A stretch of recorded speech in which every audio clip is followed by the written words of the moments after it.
وقل رب زدني علما. بسم الله الحمد لله والصلاة والسلام على رسول الله وعلى آله وصحبه ومن والاه. سبحانك لا علم لنا إلا ما علمتنا إنك أنت العليم الحكيم، وتب علينا يا مولانا إنك أنت التواب الرحيم. رب اشرح لي صدري ويسر لي أمري واحلل عقدة من لساني يفقهوا قولي. Okay, Alhamdulillah, it is a true honor to be among you all, and I always say to the brothers whenever we meet these students of Alimiyah, and I think this is a open audience, that it is a pleasure and honor to be amongst you all. The طلاب العلم are individuals that should always be in each other's company, to the point that our shuyukh, for example, Sheikh Saleh Al-Ghursi, Hafidhahullah Ta'ala, has mentioned in his book Al-Uswat Al-Hasana, which is a very small risala for طلاب العلم, that the talib al-ilm should never separate himself such that he always has company with people that aren't طلاب العلم. Rather, he should always try and have a senior company that is righteous and also focused towards ilm. And for that reason, I always praise Mawlana Hudayfa for connecting the طلاب العلم around the world, because despite the physical distance, many of us being in different parts of the world. I think at the beginning you guys were introducing which countries you were from. Despite that physical distance, still being able to meet at the same time and to engage in this form of mudhakara, this is actually truly commendable. So alhamdulillah, it's a ni'mah from Allah subhanahu wa ta'ala, and it is something that we should always be prepared to engage in. وَتَعَاوَنُوا عَلَى الْبِرِّ وَالتَّقْوَى. And so whenever you're able to give benefit or to take benefit from people that are your contemporaries, right? I don't view myself to be, nor am I a sheikh or a muhaqqiq, as is going to come inshallah in the presentation, because this is to do with a bit of tahqiq. That's not who I am, but what we do have, we try and put forward, and it's good to always take benefit from people that might be beneath you, because I think there's mashallah quite a few qualified people attending, mashayikh and ulama and alimat. It is always beneficial to engage in mudhakara, and so of that same spirit, I hope to benefit from you as well, as much as you may potentially benefit from me, or if not more. Alhamdulillah. Today's topic is titled Bridging Tradition and Technology.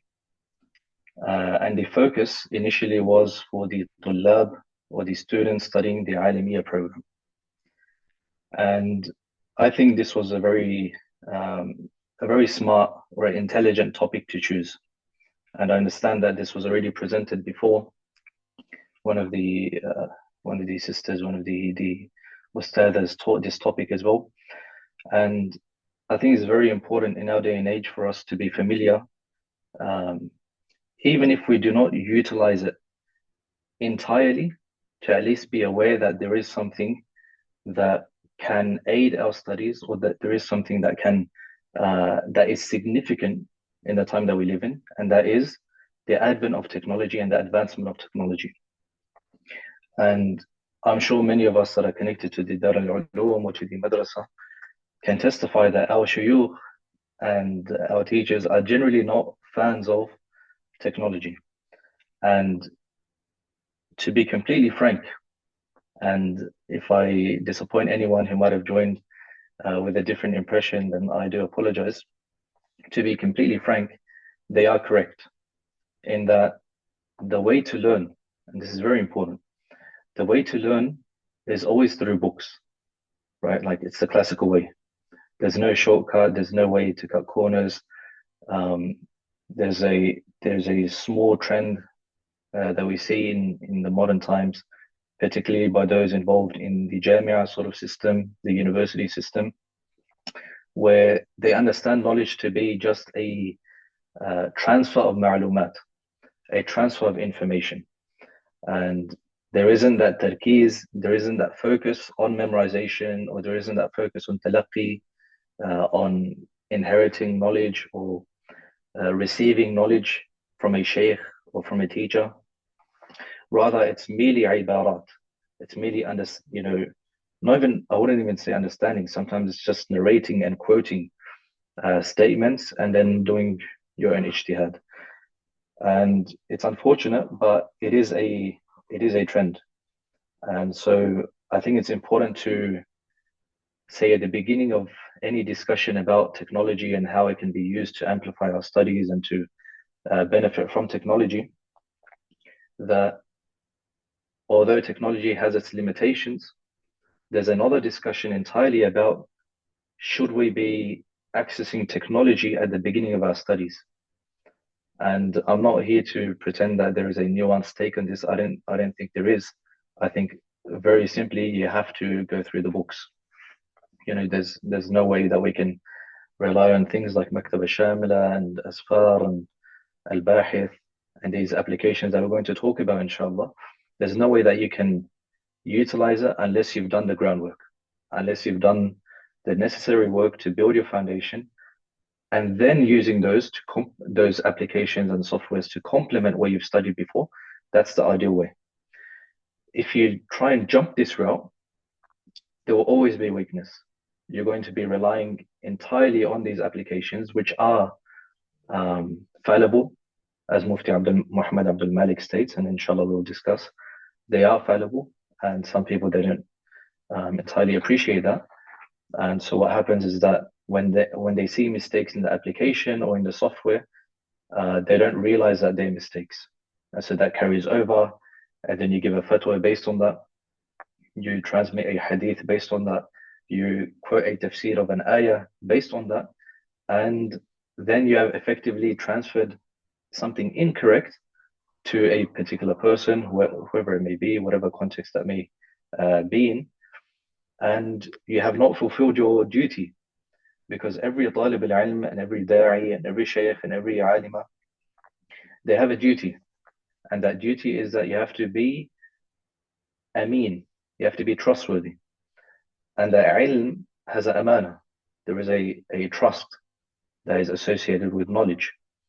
And that trust is that when someone comes to you, a mustafti comes to you, for example, asking for a fatwa, or a person comes to you asking a question, or you're giving a khutbah or a bayan or a class, you are in a position of responsibility.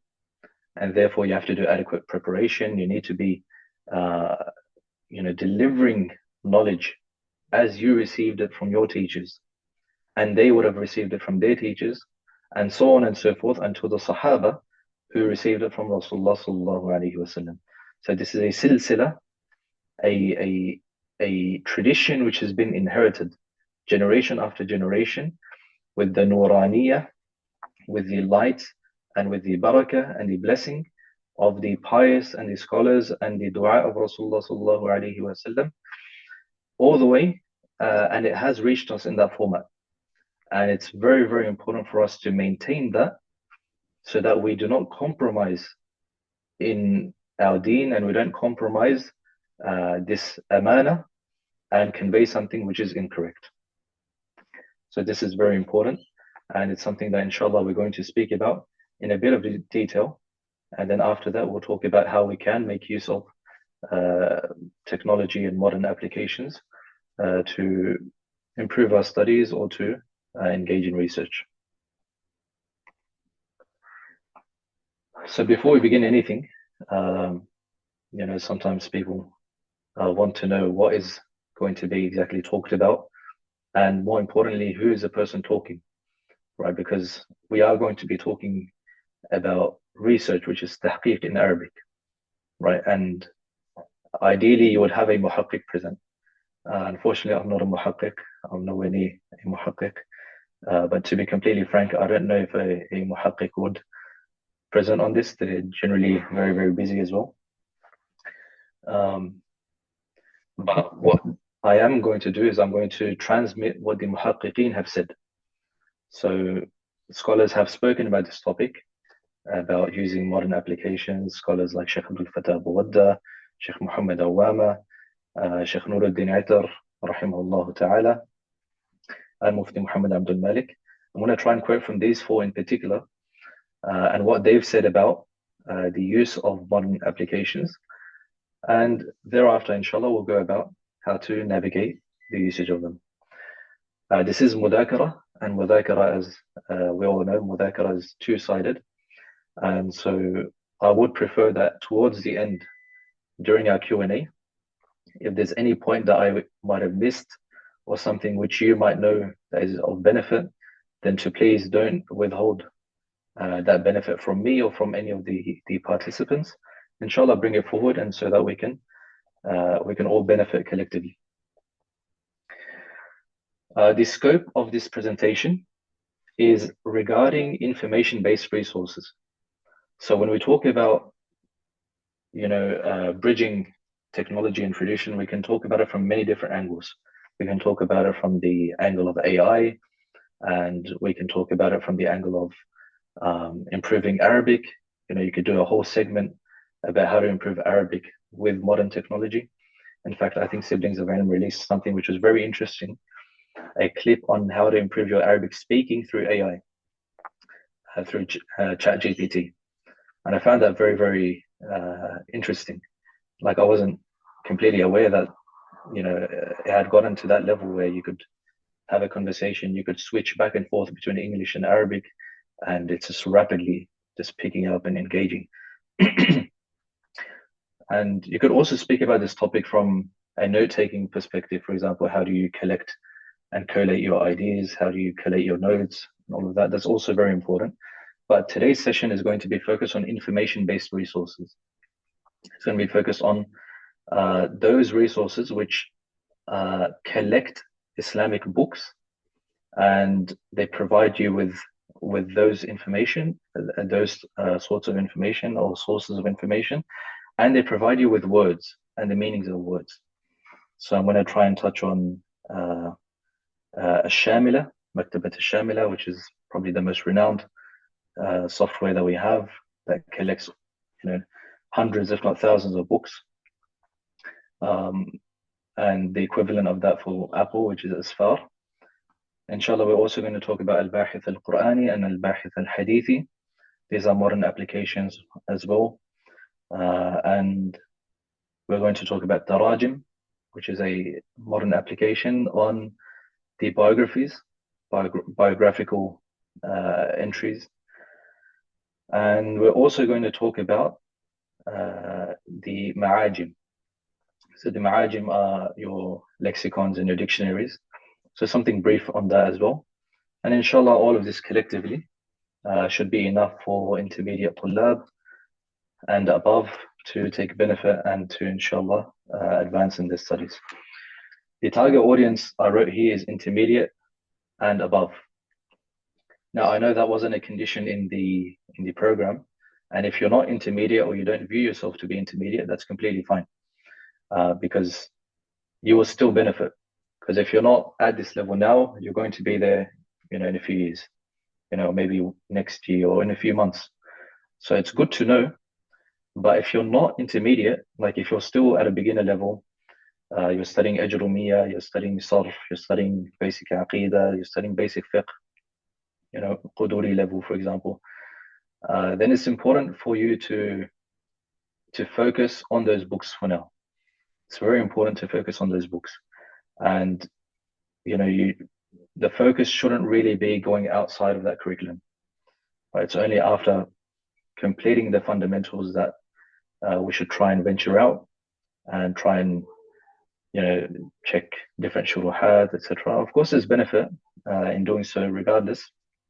But the way that our Mashayikh taught us was try and master the book, almost memorize one book in every single science. And then after that, you can expand as you please.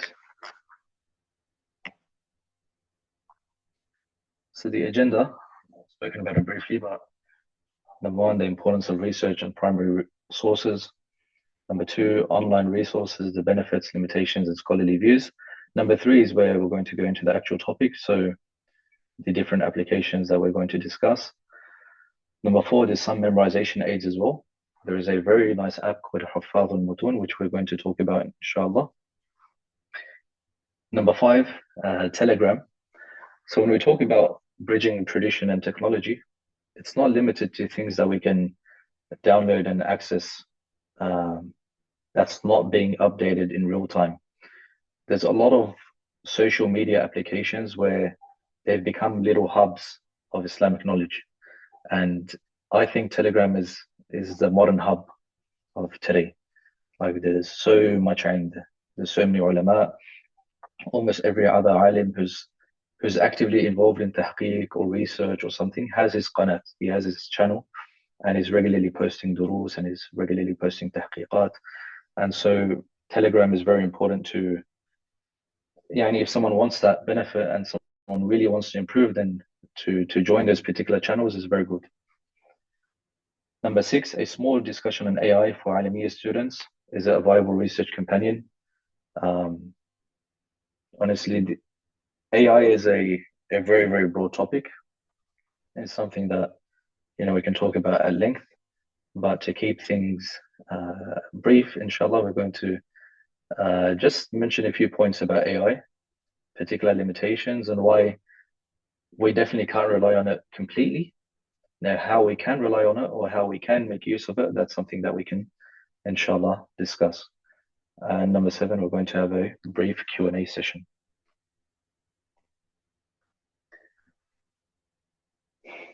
So the importance of research, my Sheikh Umar Farouk, Hafidhullah Ta'ala, one of the first things that he mentioned when we were studying Hidayah with him, or starting Hidayah, was that it is from the amana of ilm, it is from the trust that ilm has, or that it's owed to ilm. It's from that trust to attribute statements back to their original researchers, right? Nisbatul qawli ila qa'ilihi, to attribute something back to the person who said it. And this is very important. And it's also very relevant because in this modern day and age where technology has made access to nuqul and access to ibarat and statements of the scholars so easy, and you can open up, anything in a matter of seconds. If you wanted to check a masala in fiqh and you're quite well versed and you know where to search, you can find a masala, very quickly in a few seconds, if it's a simple masala. If you want to check the tafsir of an ayah, now you can draw in a few seconds as well.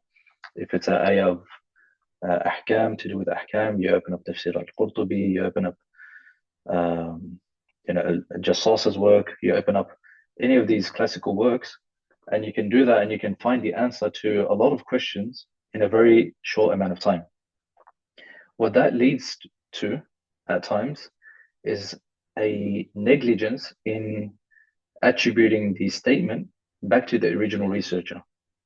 Because classically what used to happen was, if I was looking through a mas'ala and I wanted to research a particular topic, let's say it's to do with tayammum in salah, I would open up numerous books and I would go through, for example, Mukhtasar al-Quduri, I'd go through Mukhtasar al-Tahawi, I'd go through Hidayah, I'd go through Fath Bab al-Inayah, for example, Sharh al-Wiqayah, Kanz al-Daqa'iq, all of these books.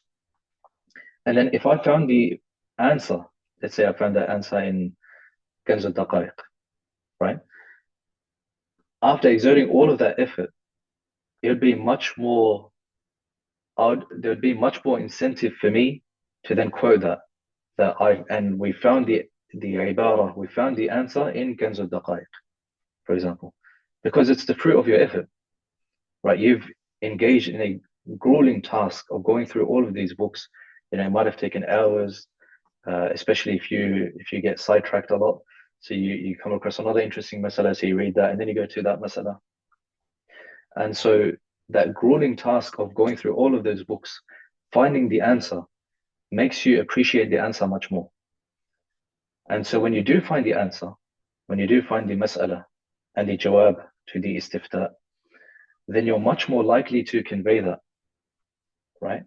And this is something which can clearly be seen in the works of Sheikh Abdul Fattah Abu Ghudda, rahimahullah ta'ala.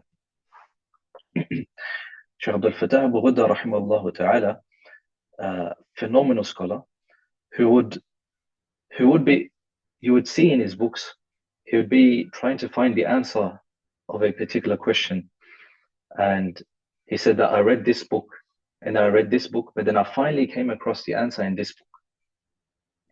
And so you could see it in the style, the usloob of Sheikh Abdul Fattah writing, that when he found the answer, there is a happiness, that joy that can be seen simply through the qalam. Even though he's not in front of us, but through the writing, you can see that there is that relief, there is that joy that he found in finding that particular ibarah. And so coming back to the point, attributing statements back to the original researchers is something which is very important when technology has made access to Islamic knowledge much easier, right? So if you want to find the answer to a mas'ala, you can find it in a few seconds. But that should never mean don't mention where you got it from, right? Even if you searched it and you got the answer in 2 seconds, but if you know that it's from Tafsir al-Qurtubi, you should try and quote it. That was point number one. Point number two is to ensure that what we're quoting is indeed what the scholar has said, right? And this is where there's going to be a bit of a distinction between two modern research methods. The first modern research method is what we're focusing on, which is the softwares. These are softwares which have been created and carefully curated by scholars, right? Regardless of who they may be, right? But they're prepared by scholars. And so generally there is that expectation that it's going to be accurate. The second method in modern research is to go on Google and to simply type in your inquiry and to search, and then to find whichever website is available and then to quote something from there. And as طلاب العلم, as you all know, that is not nearly sufficient in quoting an answer or in doing research. In fact, if you search a mas'ala, you will find that the first few search results that tend to pop up are often non-Islamic resources, number one.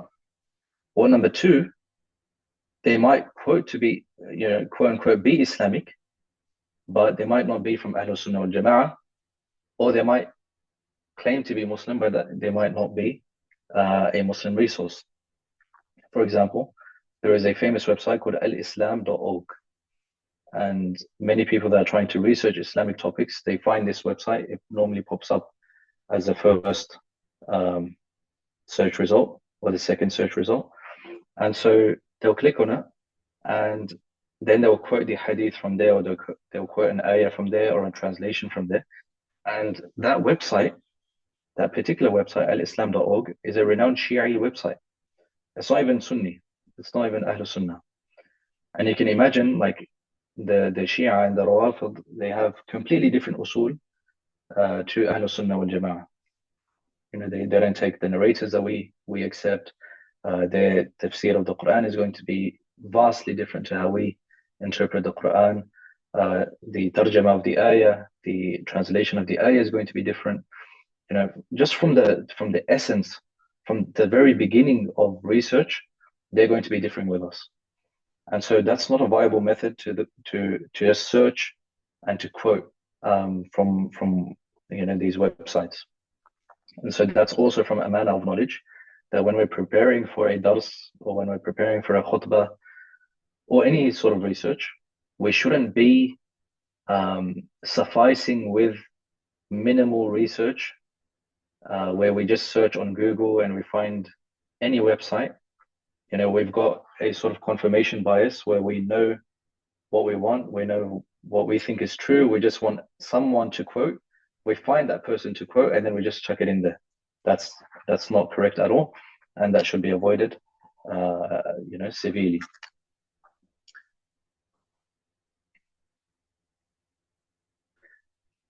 And just on the previous point on the importance of research, there is a interesting thing which I read from Shaykh Abdul Fattah Abu Ghudda. So he's got a book called Al-Isnadu min ad-Din. Shaykh Abdul Fattah Abu Ghudda, rahimahullah ta'ala. This book is focusing on isnad, on the chain of transmission and the importance of that, and the uniqueness of having isnad in our tradition. And he makes a compelling argument about how it's exclusive to our tradition.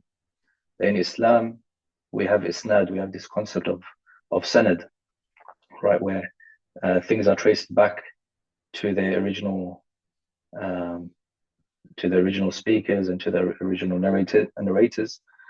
And throughout this book, he's putting forward the importance of isnad. And then he says something interesting. He says that isnad wasn't just relevant to hadith discussions. He said that the scholars of Ahlul Sunnah wal Jama'ah, the scholars of our tradition, they focus on isnad even to the point of, finding the laqab, finding the appropriate name of a person, finding the true or accurate name of a particular narrator. And so they would quote a sanad to find the name of a particular person. And so he gives an example. He says, وإليك خبرا آخر من تاريخ مدينة دمشق, which is for Al-Muhaddith Ibn Asakir. He says, في ترجمة الإمام محمد بن شهاب الزهري. He's talking about a particular imam, and he says, فقد ساق كل هذه الأسطر التالية ليذكر بعدها أن كنية محمد بن شهاب أبو بكر. So now we have a scholar, his Ibn Shihab al-Zuhri, the famous muhaddith, the giant, right, the Jabal in hadith, Ibn Shihab al-Zuhri. And as we know, أول جامع الحديث والأثر ابن شهاب آمر له عمر. That the first person who engaged in this compiling of hadith, according to Imam al-Suyuti, was Ibn Shihab al-Zuhri, according to the command of Umar ibn Abdul Aziz. So now Ibn Asakir, in this particular book, he's bringing a sanad. I don't think you can see it very clearly, but that whole paragraph is essentially an isnad to prove that the kunya, the title of Abu Bakr, the title of Ibn Shihab al-Zuhri was Abu Bakr. Right, I'm sure there's a better word for kunya. It's just escaping my mind. But he brings an entire sanad for it. And then Shaykh Abdul Fattah Abu Ghudda, rahimahullah, he says that this is proof of how thoroughly grounded Islam is in the tradition of tahqiq, in the tradition of research, of making sure that we accurately convey knowledge, because it's all amana. At the end of the day, it is all amana. And there is a statement here about how it's not, all sorts of sanad is not of the same level. There is tafawut. So for example, in hadith, it's more important to have sanad for something like the kunya or for something like a lughawi benefit. It's not as important. So for something, it can be the bedrock. For something else, it could be zina. It could be a decoration. So there is that discussion as well in the book.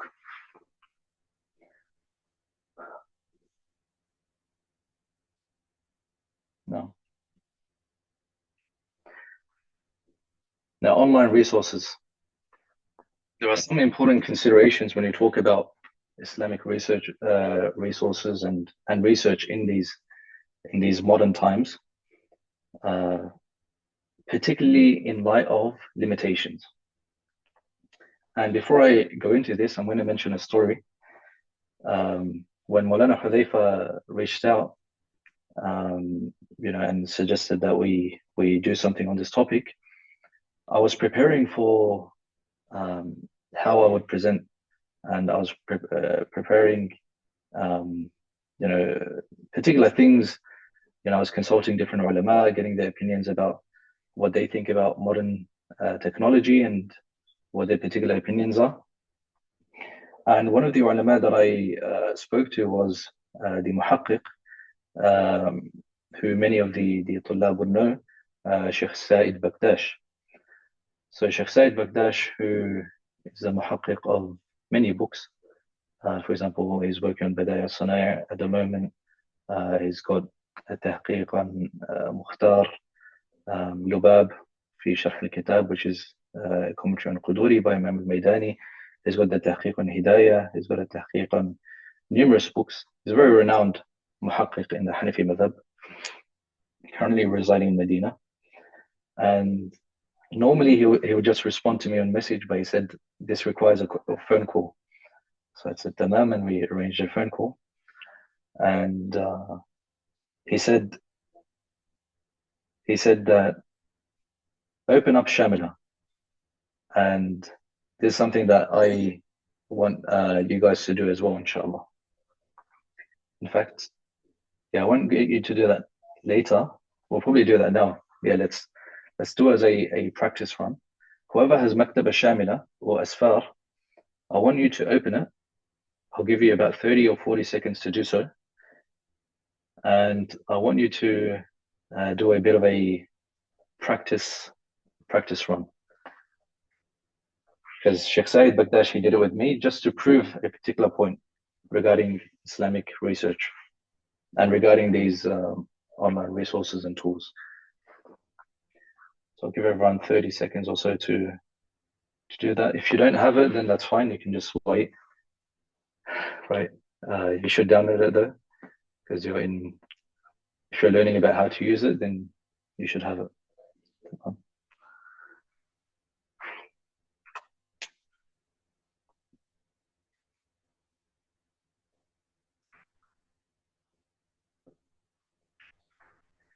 So when you've opened up Maktab al-Shamila or Asfār, then I want you to go to Al-Bāḥith, go to the search bar and search for the book Al-Badā'i' As-Sanā'i', Badā'i' As-Sanā'i' of Imam al-Kasani.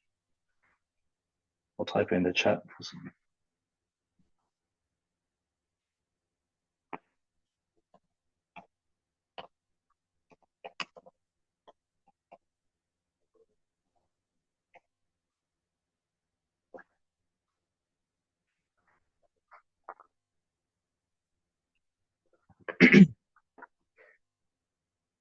Now, once you've opened up Badā'i' As-Sanā'i', I want you to search in the Muḥtawa al-Kitab. When you search through the contents of the book, I want you to search in that search bar Al-Mabāni.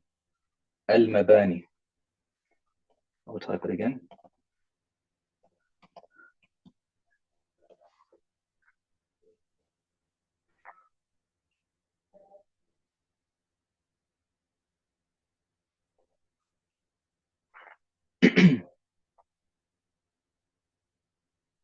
Now, once you've searched Al-Mabāni, you should have a particular ibara. I'm just opening it now.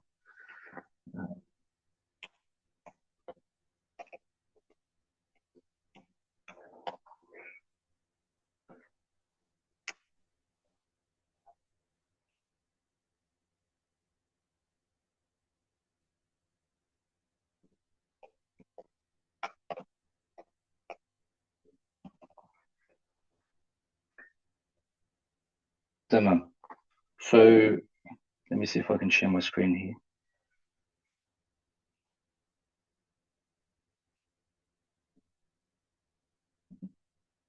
Tamam. You should be able to see Asfār. So I've got a Mac, so I don't have Maktaba Shamila. So Asfār is the equivalent of Maktaba Shamila for Mac. And I've just searched Al-Mabāni. Now here, this is the introduction of the book Badā'i'. Now, Badā'i' al-Sanā'i' is a book in Hanafi fiqh. It's one of the mutawalat. It's a lengthy book, a very important book in the madhab. So he's saying, محكمة المباني مؤيدة المعاني. He's referring to the book. He's talking about this particular book. How is it? What is the مميزة of this book? And then he says, وَسَمَّيْتُهُ And I've named it Al-Fiqh ala al-Madhahib al-Arba'a, right? And I don't think any of us know Badaya Sanaya as this particular name, right? We don't know the book as Al-Fiqh ala al-Madhahib al-Arba'a, to the point that it's not even the Madhahib al-Arba'a, right? Like it doesn't, it's not even a, like it's not like the Mughni of Ibn Qudama where there is that touch. It's not like that. So this is a clear mistake. And so Sheikh Said, when he was showing me this, he told me to search it. And when I did, then he said, this is proof that you shouldn't be relying on these modern softwares. And he gave me a few examples, and he said that my own books, right, my Tahqiq and Hidayah, etc., it's full of mistakes. Right, it's full of mistakes, and things have been attributed to him as a muhaqqiq, which he has never written. So that's a very important consideration, that there are real limitations of these modern softwares. And some of you, when you were searching, you might not have found Al-Fiqh ala al-Madhahib al-Arba'a. You might have found the original name of the book. If you have, then please message in the chat so we can see as well. Because Maktab al-Shamila, the latest edition, I think, doesn't make that mistake anymore.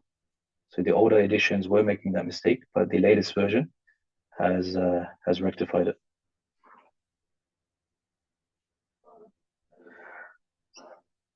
No.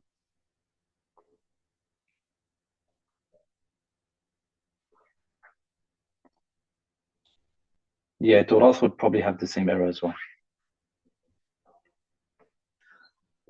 So these are important considerations. So the first one was you need to be grounded in knowledge. I'll give you a very quick example about this.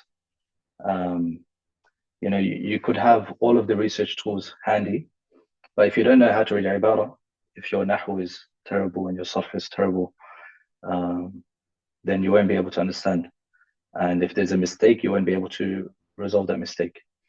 To the point where the Mashayikh, it's advised, you know how we always hear about this nuskha is the best nuskha, right? This edition is the best edition, it's a critical edition.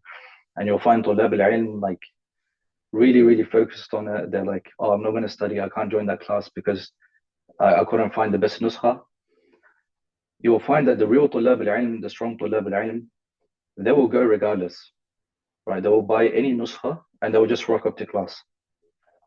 And the reason for that is because if you're sitting at the feet of a alim who is a muhaqqiq, he is going to do tasheeh of the nuskha. He is going to read the nuskha and he is going to say هذا خطأ وهذا صواب أو في نسخة كذا, and he's going to comment like that. And so when you sit with a muhaqqiq, when you sit with a proper alim, then and he's grounded in his knowledge, he doesn't need someone else's research to say, oh, you know, this is what I'm reading. He himself is a hujjah, at a capacity, not entirely, but at a capacity. He himself is there where he's sitting down and he's and someone's reading a book and then he can say, no, this is a mistake. You know, like how our ulama used to do, Alama Anwar Shah al-Kashmiri, and the famous story that's attributed to him, which I'm not going to quote the authenticity of, but the famous story about him correcting the Ibarah of Nur al-Idah, etc. But there are case studies where our mashayikh and our ulama have had remarkable memories or remarkable tahqiqi, perspectives, without always having the most up-to-date research tools, without having the best or the latest nuskha, without having, the hasub and the computer and all of these softwares. And despite that, they were hypercritical, and they would have a very tahqiq-oriented gaze upon the Islamic sciences. Another example I'll mention, and we'll quickly move on, inshallah, because I understand we're a bit low and short on time. This is a book by Sheikh Nur al-Din Aitar. It's called Manahij al-Muhaddithin al-Amma. Manahij al-Muhaddithin al-Amma by Sheikh Nur al-Din Aitar, rahimahullah ta'ala. He passed away recently, a few years ago. And he was the Muhaddith of Sham. A very, very profound scholar of hadith. In fact, I don't know if it's visible, but I'lam al-Anam is just behind me, should be just above me. That's also his work. It's a commentary on Bulugh al-Maram. And Shaykh Nuruddin Aitar, he wrote this book in the early 2000s. And towards the end of this book, it's a book focusing on hadith and focusing on the methods of the various methods of the muhaddithin. Towards the end, he speaks about technology. And in there, he says something which was, you could only say it is firasa. Because back then, it wasn't known that technology would really take over as it did, right? And that people would rely on softwares, etc., and that it would all get developed. Shaykh Nuruddin Aitar, he writes in that book that, and that was around the beginning of when these modern softwares were picking up. He was saying that although these are good and they will save you time in research, etc., but there's no way that you can rely upon it, right?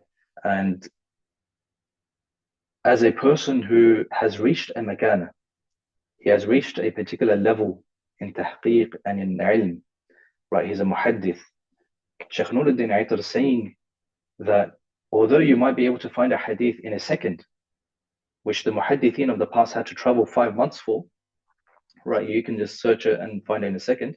Although that's the case, but that is, and although you have access to it, that is not knowledge. And he said that you should not rely entirely on modern applications and modern tools. So grounding in knowledge is very important. It's very, very, it's not spoken about as much, but it's really, really important.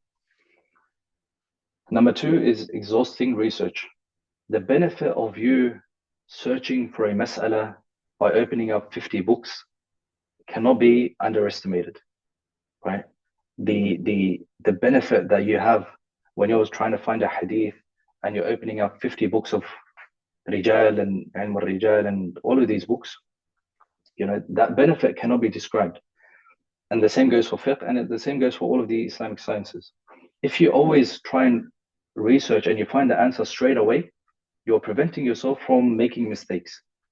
You're also preventing yourself from accidentally finding gems, right? And generally, you don't come across a gem by actively searching for it. A gem is only special when you're going about your day and then you suddenly come across it, right? It's fuja'atan, right? That's why we call it a gem, right? So exhausting research, although it might seem tiring, but the benefit of it cannot be underestimated nor understated.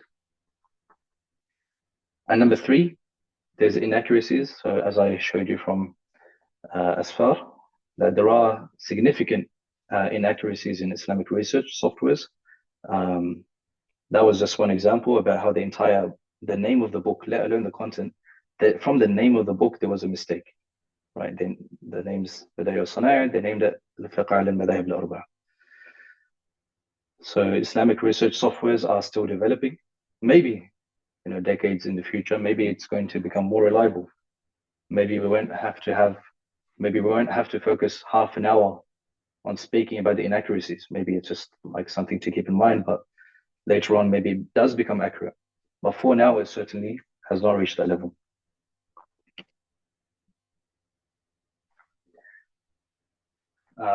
This is towards the end of this particular topic. So Sheikh Muhammad Awam actually speaks about this in Ma'alim Irshadiyya li Sana'ati Talib al-Ilm. And this section, I've quoted it entirely. You can read it, inshallah. I think we're going to make the slides available. But notice towards the end of this particular paragraph, he says, وَلَا يُنْكِرُ فَائِدَةَ هَذِهِ الدِّرَاسَةِ الْجَامِعِيَّةِ وَفَائِدَةَ هَذِهِ الْبَرَامِجِ. No one denies the benefit of university studies, nor do they deny the benefit of these modern applications, right? بعض الفائدة. Like everyone says, there is some benefit, right? There is some benefit of using Maktaba Shamila. There is some benefit of relying entirely upon it. No one's saying that you're going to lose brain cells by going down that route. However, it's not tamam al-fa'ida. as it's going to come. So he continues, and then he says,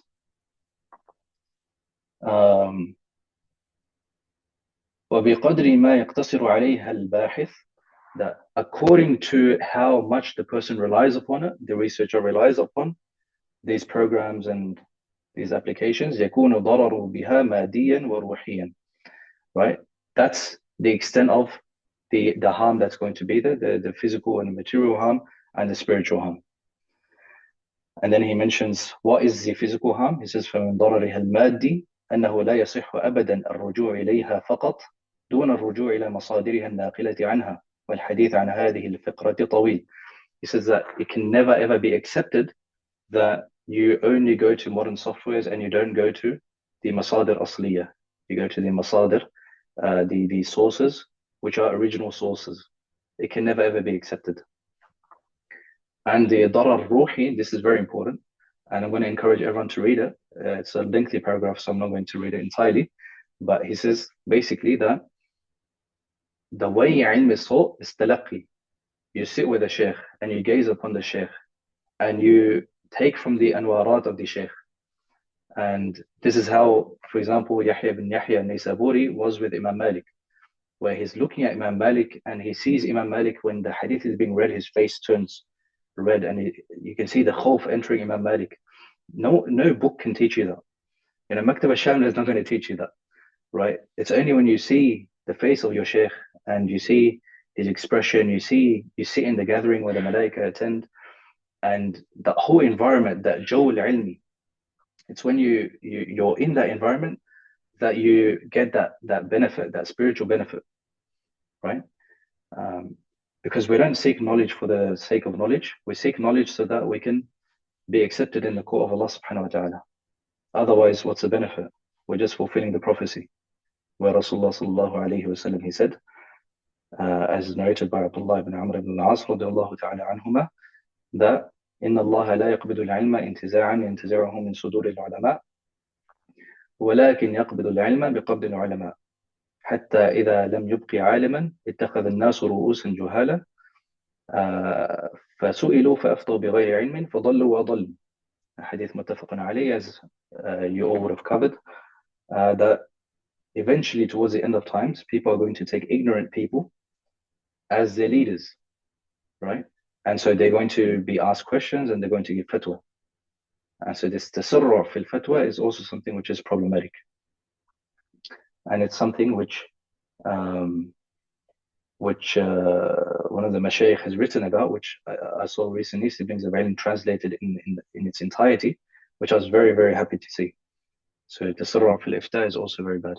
So the coming back to the point, the fa'ida ruhaniyah, right? The spiritual benefit is also compromised when you suffice on Islamic online resources without sitting down with ulama and traditional learning. The final point, Mufti Muhammad Abdul Malik, he mentions in Al-Madkhal ila Ulum al-Hadith. Mufti Muhammad Abdul Malik, for those who aren't aware, is a profound muhaddith currently in Bangladesh, student of Sheikh Abdul Fattah Abu Ghudda, rahimallahu ta'ala, and a student of Sheikh al-Islam Mufti Taqi Uthmani as well. And he's an expert in the hadith sciences. He's a very, very senior scholar in hadith, despite his young age. I think he's 40 or 50. But despite that, he has made significant contributions in the ulum. And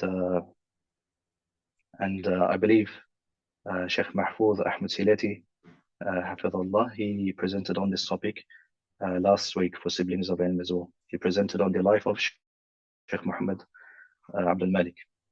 So he writes in his book, Al-Madkhal ila Ulum al-Hadith, he mentions a number of points. He speaks about it for 5 pages or so. But one point which was very important, he says that, وَأَشَدُّ مِنْ ذَلِكَ, he's speaking about the problems of relying on modern applications.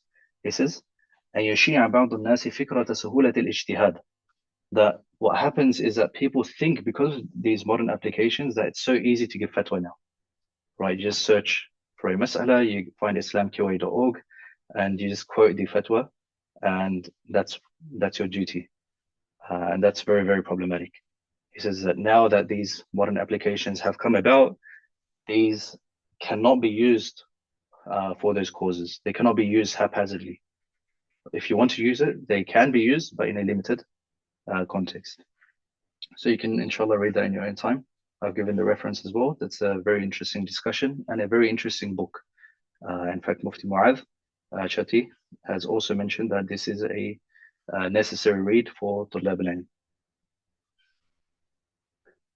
Before we get into the AI discussion, what I'm going to do is I will show you the how to use the various applications, inshallah ta'ala. I know there's a few messages I'm going to read over it shortly, inshallah.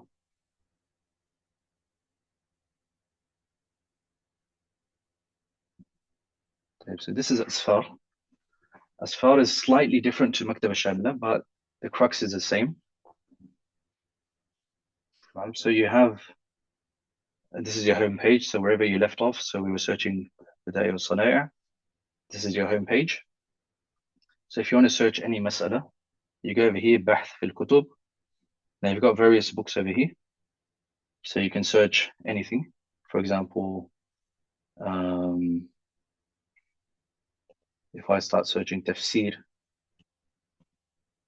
a number of tafasir pop up.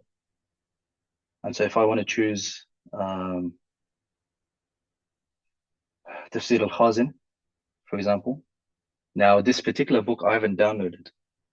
So in order to use Asfār, you would have to download it. So you click Tahmil, and it will take a few seconds to download.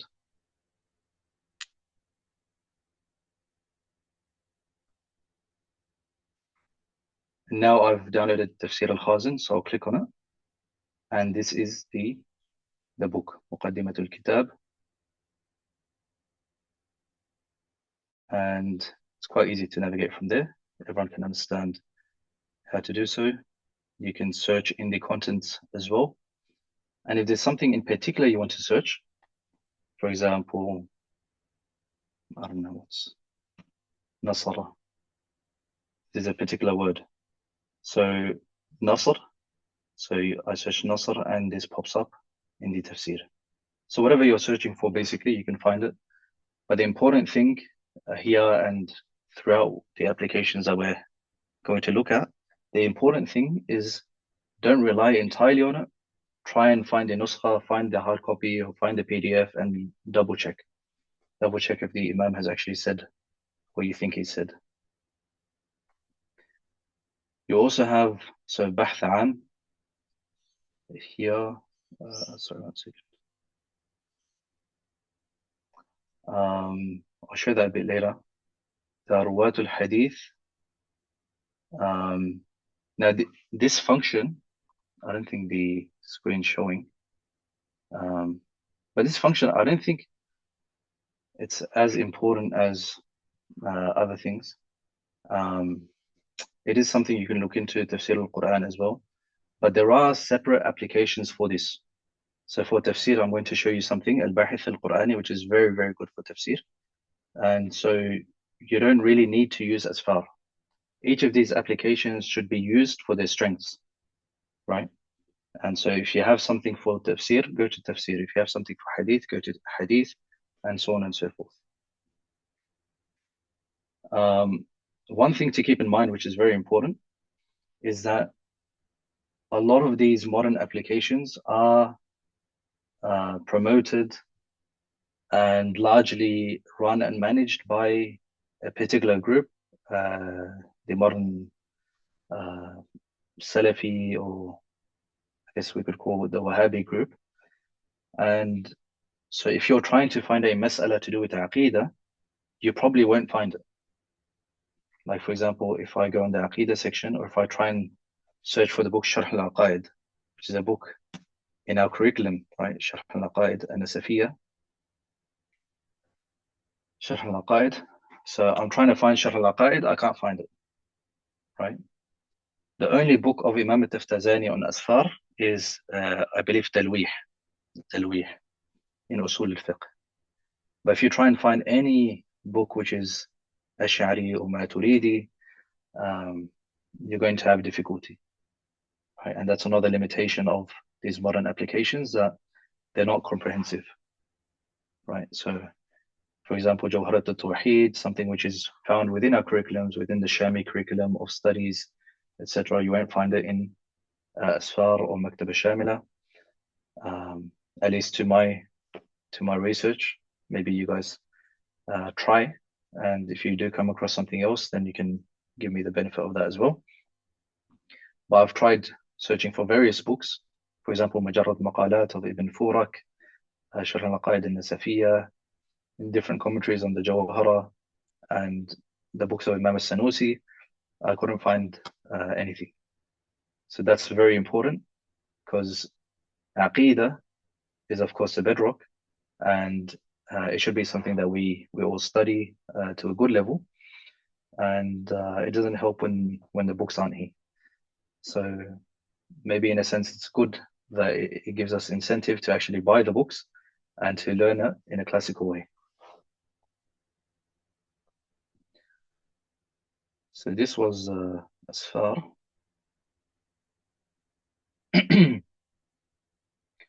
I believe Asfār.io is correct. I've got the QR codes for downloading all of the various softwares towards the end of the presentation, inshallah. So if you don't have it, you don't have to worry. Inshallah, you can download it towards the end. Just 1 second.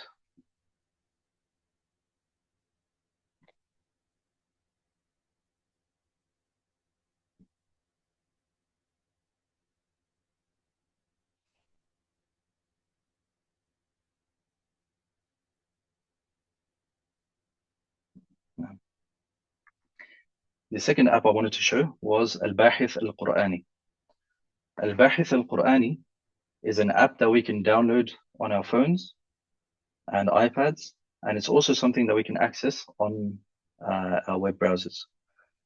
So Al-Bāḥith Al-Qur'ani is a very, very nice and useful app, because if you need to find the tafsir of an ayah, and often we come across this problem as طلاب العلم, as young طلاب العلم, that we can't buy tafasir, right? Tafasir are mutawwalat, right?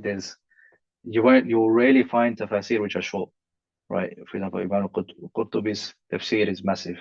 Ibn Kathir is also decent.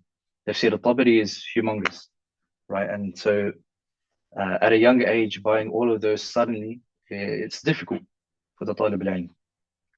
So making use of this software is particularly beneficial in that regard, where it gives you the ummahat. It gives you the very important tafasir, and it makes it very accessible to you. So for example, Tafsir al-Tabari, Ibn Kathir, Qurtubi, Baghawi, and that's what he has termed, or they have termed ummahat. Then you've got some focusing on Jam' al-Aqwal, for example, Zad al-Masir of Ibn al-Jawzi, rahimahullah ta'ala, and al-Mawardi's book. You've got Mawsu'at, Ruh al-Ma'ani of al-Alusi. You've got Mafatih al-Ghayb of Imam al-Razi. You've got, for example, Murakkazat al-Ibara, those that focus on the linguistics, I guess you could say. Tafsir Jalalain, and Tafsir of E.G. and al-Baydawi, and Imam al-Nasafi, and so on and so forth. And just coming down here, you've got those focusing on Lugha and Balagha. So of course, Tafsir al-Zamakhshari would be the most famous one over here, Al-Kashaf, and then you've got other ones as well, Ibn Ashur and others. So this is a very beneficial resource, and I'll quickly show you how to navigate this. So for example, you're looking into a masala. Now, before we actually give the example, you want to make sure to use the right tafsir. I think we all sort of know about this, but you don't just search anything in any tafsir, right? There are particular things you go to in particular tafsir. For example, if you're researching a mas'ala to do with the ayat of ahkam, then it's much better to go to Tafsir al-Qurtubi than it is to go to Tafsir ibn Kathir, if we're speaking at a very broad level, right? Tafsir of the Tafsir of Imam al-Qurtubi, that's the focus of it, right? It's Ahkam al-Quran. So if you're trying to find the hukum of something, then you would go to Tafsir al-Qurtubi. But if you want to find a hadith to do with a particular ayah, then you should go to Tafsir ibn Kathir, or you should go to Tafsir al-Tabari. If you're trying to find an Aqidah related issue, then without a doubt, you should go to Tafsir al-Razi. Imam al-Razi, whose tafsir is absolutely phenomenal, right? Like for just today, I was looking into a particular mas'ala, and in that mas'ala, he quoted, it was a very small mas'ala. I expected him to mention 2 or 3 wujuh, and he says, okay, there are في هذه المسألة wujuh, for example, and he mentioned 13 evidences, and for those evidences, he mentioned evidences, and for those, he mentioned shawahid as well. And then that was just half of the evidences. Those were the aqli evidences. Then he mentions the naqli evidences. So Imam al-Razi for Aqidah is absolutely phenomenal. Mafatih al-Ghaib.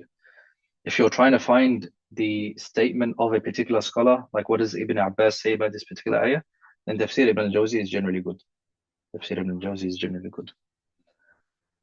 So let's say we're trying to find the tafsir of the ayah.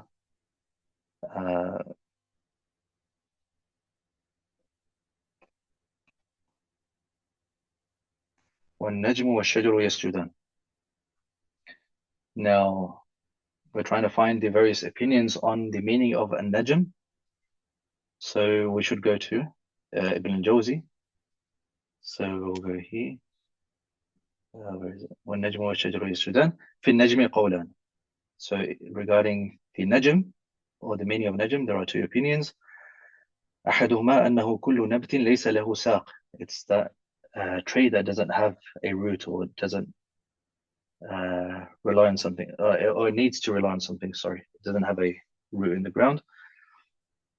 And that's the opinion of Ibn Abbas, Suddi, Muqatil, Al-Lughawiyin. So as I mentioned, Ibn al-Jawzi focuses on Jam' al-Aqwal. And then وَالثَّانِي أَنَّهُ نَجْمُ السَّمَاء. And the second meaning or opinion is that it's the regular star that we see. However, ulama, they give tarjih to the first opinion.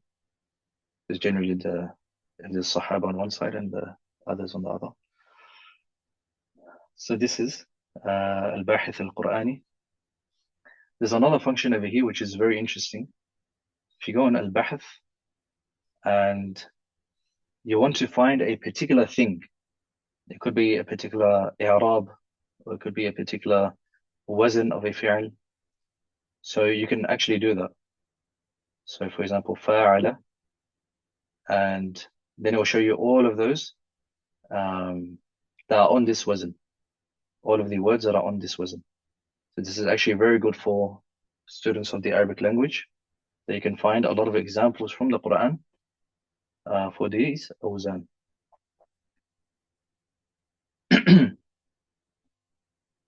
Now, Al-Bāḥith al-Hadithi is similar. So this is Al-Bāḥith al-Hadithi. We can search for a hadith, let's say إنما الأعمال بالنيات.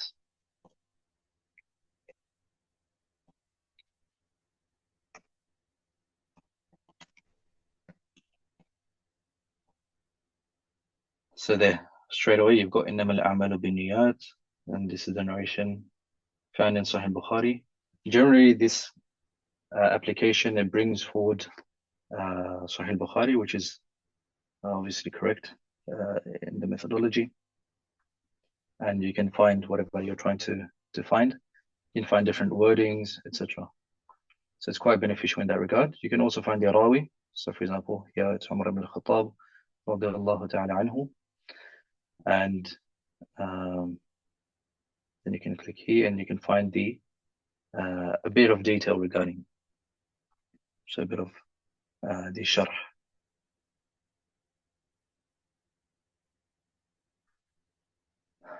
Yeah, as well, you can search for different things. So you can search for the muhaddith, For example, if you're trying to find something from Imam Tirmidhi in particular, then you can search for Imam Tirmidhi, search for the book, search for the hukum of the hadith. So you're trying to find all of the Hasan hadith.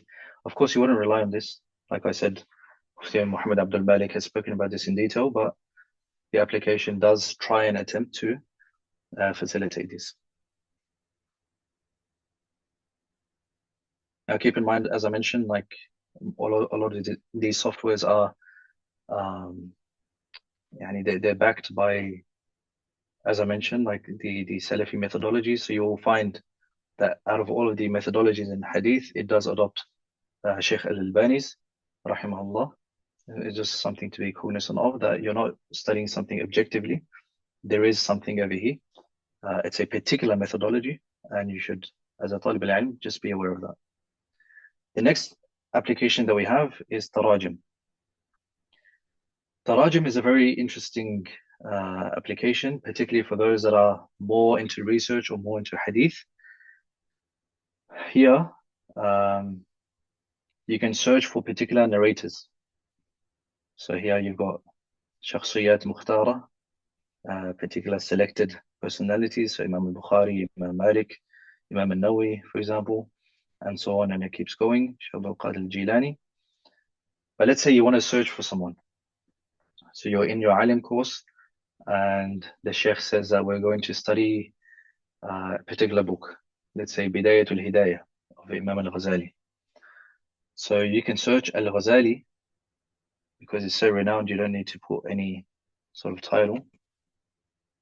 Al-Ghazali. And here you've got the various options of Al-Ghazali. So there's various Al-Ghazalis in our tradition. And Muhammad Al-Ghazali At-Tusi Hujjatul Islam. So this is who we are referring to by the author of Bidayatul Hidayah, Muhammad ibn Ahmad Al-Ghazali At-Tusi, who was given the title Hujjatul Islam, the proof of Islam. So we're going to click on him. And even though he wasn't involved with narrating hadith that much, and that's why I chose his example, he was a renowned personality. And so if you want to find his tarjama, you want to find his biographical entry, you can still find it in this app. So you'll find his Tarikh al-Wilada, which is 450 Hijri, when he was born, Tarikh al-Wafa, when he passed away, where he was born, where he passed away, and then some basic details about his life as well.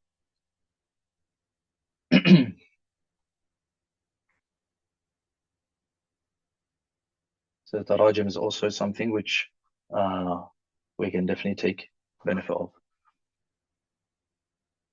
Fourthly, we have something called Al-Maʿājim. Now this is to do with Maʿājim. So a Mu'jam is that lexicon which helps you find the roots of particular words, and also helps you find the meaning of those words. So for example, I searched over here earlier, Daraba. If you're trying to find the meaning of Daraba, you would be able to either search it directly or to choose where you want to search it. So you could either search it in the general search, or you could go to, for example, Mukhtar al-Sihah of Al-Razi, Abu Bakr al-Razi, and find the answer over there. Or let's say you want to go to another work. So you've got different options. Al-Qamus al-Muḥīṭ of Fayroz Zabadi, for example, Lisan al-Arab of Ibn al-Manzur, and so on and so forth. So let's say I want to find the answer from Al-Qamus al-Muḥīṭ. So then I search Daraba, and the Al-Qamus, he mentions Darbun, and then he gives all of the relevant details. So Al-Ma'ani is a very good website. You can also find it as an app, Al-Ma'ani. You can also find an English version. So if I show you the English version, although it's very limited, and I should say that very clearly, because as Tulab al-Ilm, you should be relying on Arabic, you shouldn't be relying on English. Especially if you're going down the research route, English is going to be very deficient. But if you want to, then let's say you want to find the meaning of the word Daraba. So you search Daraba, and then you'll find the various meanings in English.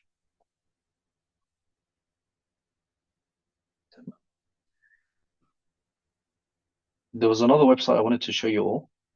It's to do with Al-Bāḥith al-Hadithi, which is if you're trying to find the ruling of a particular hadith, there is a very, very good website that our ulama have worked on, and it is Hadith Answers, hadithanswers.com. This is a reliable and authentic website, which was started, I believe, by Maulana Harun Abbas Umar, rahimallahu ta'ala, and is currently run by his son, Muhammad, who, if I'm not mistaken, is a student of Sheikh Muhammad Awama. And this is a very good website. So you can search anything about it. For example, Ramadan, if I want to find,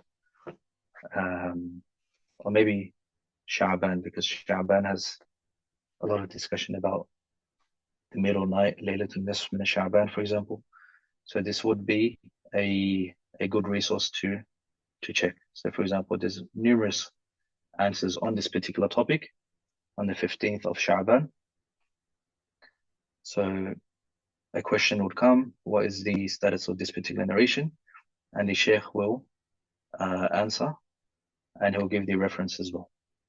And you can then check the reference, you can read further into it, you can add to the question as well. And this is a very, very good resource, Hadith Answers. And finally, and I know there's a few questions in the chat, I'll just come back to it soon. Finally, there's a app called Huffaz al-Mutun. Huffaz al-Mutun is an app focused on memorizing. So as we know, memorizing the book is, the default. The ulama say that you should memorize a book in every single science. So in Aqeedah, you should memorize a book, in fiqh, and so on and so forth. And one of the applications that helps with that is Huffaz al-Mutun. So Huffaz al-Mutun, I've personally used this as well. You can download it as an app. I don't think there's a web platform. So, or there might be actually, but I've used it on my iPhone, for example. And you can go to a particular book that you're trying to memorize. Let's say you're trying to memorize Manzumat al-Bayquniyah, the Bayquniyah poem in Mustalah al-Hadith. So you'll download that poem, or you'll select that poem, and then you can choose a reciter. You can choose the abiyat that you want to focus on, the verses that you want to focus on to get repeated. And you'll also get daily reminders to memorize. You'll get daily reminders to memorize. And you'll find the entire manzuma as well as it's being read on your phone. Right. So as the manzuma is being read and recited, you'll find it on your phone and you can go alongside it. And so you can memorize many, many poems and many books through this one application. So this is a very, very good khidmah. It's a very good khidmah. The same thing applies about which methodology is currently the main driver behind it. And so you can understand that not all of the books would be available. Having said that, there's still a lot of faida. There's still a lot of benefit in using this application. So that was the main focus of our session today. Let's go back to the presentation.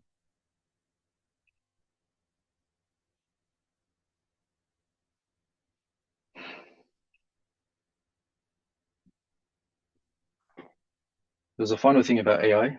I think everyone's on the same page when we say, when we've spoken about in detail the importance of going back to the Masadir Asliya, about not trying to cut corners, about going back to the ulama, we can understand that AI can be understood in that light. That it's a very modern thing. It's something which is at its early stages at the moment, and it's very clear that it's not very accurate at the moment. I'm sure you guys have seen people asking ChatGPT how many rak'at are there in wudu, and it says 5 or something, or asking some basic questions about how, different things about fiqh masail, right? Asking the question about how if you find water, then in tayammum, do you only have to wash your face, or do you have to wash your face and hands as well? And then it will say something like, wash your face and hands. So it's still, obviously you shouldn't go there for your masail. You shouldn't go there for asking questions about fiqh, etc. But maybe what you can do is you can use it to compile things. So for example, if you're reading a particular book and then you want to summarize all of the details, you've read it and you understand it, but you want to hear it in a different way.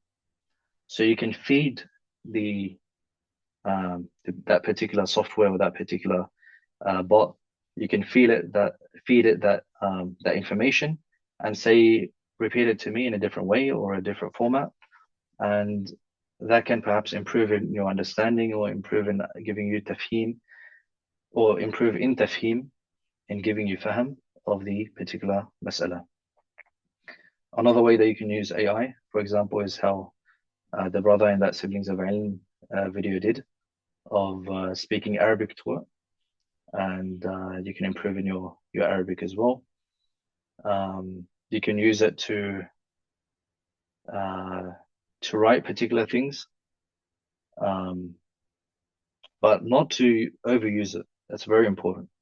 If you overuse AI, undoubtedly, you're going to become weaker in particular skills. If you keep talking to it, you won't be able to conduct yourself in proper social circles. Honestly, it's a real limitation. If you always get AI to write your assignments and to write your maqala and stuff like that, then you'll never ever perfect Arabic writing or English writing. Your comprehension, your grammar, your sentence structures, your rhetoric is all going to get affected. So it's very important that we don't, although we have this suhula and we have this ease at hand, we shouldn't use it, because eventually it's going to come and it's going to be at our own detriment.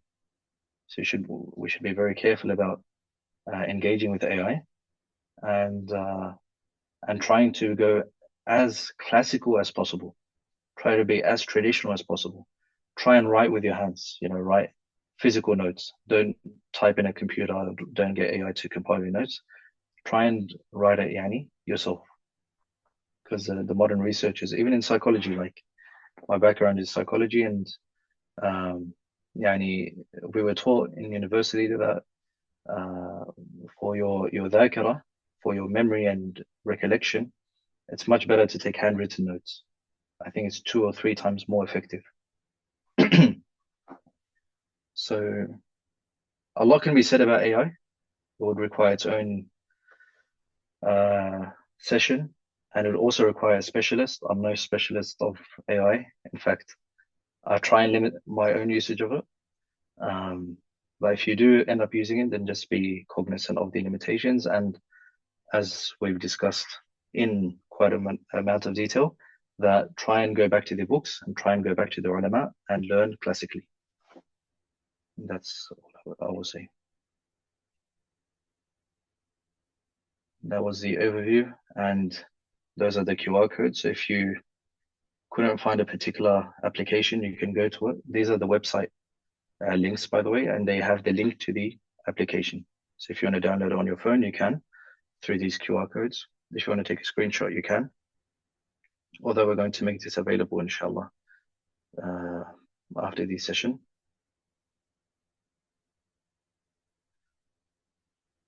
Then Q&A. If there's any questions, then inshallah you can feel free to ask.